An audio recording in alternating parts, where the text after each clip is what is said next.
merci d'être avec nous pour le magazine de la santé et Allô Docteur. Benoît, que je sens un peu taquin aujourd'hui, bonjour. Bonjour Marina, bonjour à tous. Commencez Philippe Gorwood, bonjour. Bonjour. Vous êtes psychiatre à l'hôpital Sainte-Anne à Paris et vous nous proposez une série de 3 chroniques consacrées aux addictions. Et on va parler aujourd'hui prédisposition à l'addiction.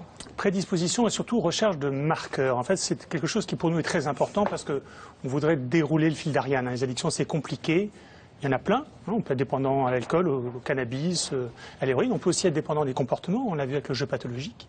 Et puis après, il y a plein de facteurs de risque différents. Il y a les facteurs sociaux. On sait que quand les substances addictives sont très largement répandues, on augmente le risque du trouble.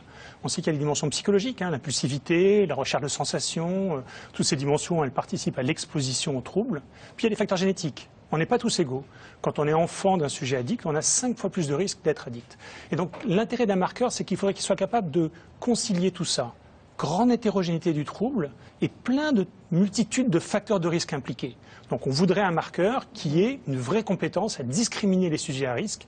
Et donc je voudrais faire par là d'une nouvelle étude très intéressante à ce niveau-là. Alors comment est-ce qu'on peut arriver à évaluer cette capacité d'être addict?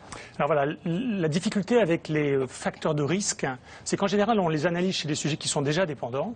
Et parfois, on ne fait que mesurer l'aspect cicatriciel. C'est-à-dire que les addictions, ça a un peu modifié le cerveau, la manière dont on fonctionne tous les jours. Et donc maintenant, on utilise plutôt ce qu'on appelle des endophénotypes, c'est-à-dire en gros de la mécanique dans la pathologie, et qui sert surtout à regarder des patients qui doivent être différents des sujets contrôle. Et on regarde aussi maintenant les apparentés au premier degré, les frères et sœurs, qui ont la même vulnérabilité familiale, mais qui, eux, par contre, ne vont pas développer le trouble. Alors, il y a un protocole donc, qui est utilisé, et ça dont vous vouliez nous parler. Absolument. Donc, c'est une publication dans Science. C'est pas très fréquent que des grandes revues comme ça s'intéressent aux addictions, pour une raison qui est vraiment très frappante, c'est la qualité des résultats. Donc, c'est un test qui est tout simple, ça s'appelle le Stop Signal Test, le test de signal stop. En français, on dirait « je vous demande de vous arrêter ». C'est pas de vous, ça. C'est pas nouveau et c'est en fait très performant. C'est du registre du désengagement. Alors, pour essayer de mieux le percevoir, j'ai proposé quelques petites diapositives pour montrer comment ça se passe. Donc d'abord, on va regarder un écran avec une croix et on demande au sujet de fixer la croix. C'est en général comme ça que commencent tous ces protocoles. Juste derrière, vous allez voir apparaître une étoile, que voilà. Et quand cette étoile apparaît, vous allez regarder cette étoile, c'est le signal qu'on vous demande de faire. Sauf que, diapositive suivante, des fois va apparaître un signal stop, plus ou moins vite. Donc c'est très facile d'aller voir la croix. Si on vous donne le signal stop très tard, c'est trop tard, vous êtes déjà engagé, vous n'allez pas pouvoir vous empêcher d'aller vers la croix. S'il apparaît très vite, tout le monde va s'arrêter. La croix ou l'étoile. D'accord, absolument, c'est l'étoile. On fixe la croix, le mot stop arrive et là on n'a pas le droit d'aller voir l'étoile. Exactement. C'est ça que vous allez mesurer. On doit s'inhiber, on doit avorter le regard qui va naturellement vers l'étoile. Alors comme c'est un peu compliqué à faire au niveau méthodologique, je l'ai un peu transformé pour que ce soit quelque chose que vous allez pouvoir faire, Benoît et Marina, pour travailler un peu, avec l'aspect de faire, non pas regarder, mais lever la main. Donc l'étoile, elle va être soit à droite, vous levez la main à droite, soit aller à gauche, vous levez la main à gauche. Sauf que le signal stop va arriver, et lorsque vous allez voir arriver l'étoile, naturellement, vous allez lever le bon bras, et quand vous voyez sur la table, vous devez vous empêcher d'aller jusqu'au bout et ramener votre main sur la table. Est-ce que vous êtes prêts? Oui. Alors c'est parti. Parfait. Alors là, il faut agir vite. Hop, voilà. Ah oui, vous êtes fort, Voilà, c'est parfait. Donc effectivement, vous êtes très performant. Je pense que vous êtes peu à risque. Vous n'aurez pas besoin de venir me voir en consultation. C'est une bonne nouvelle. Je suis content d'être venu aujourd'hui. Donc effectivement, en général, ce test est souvent difficile.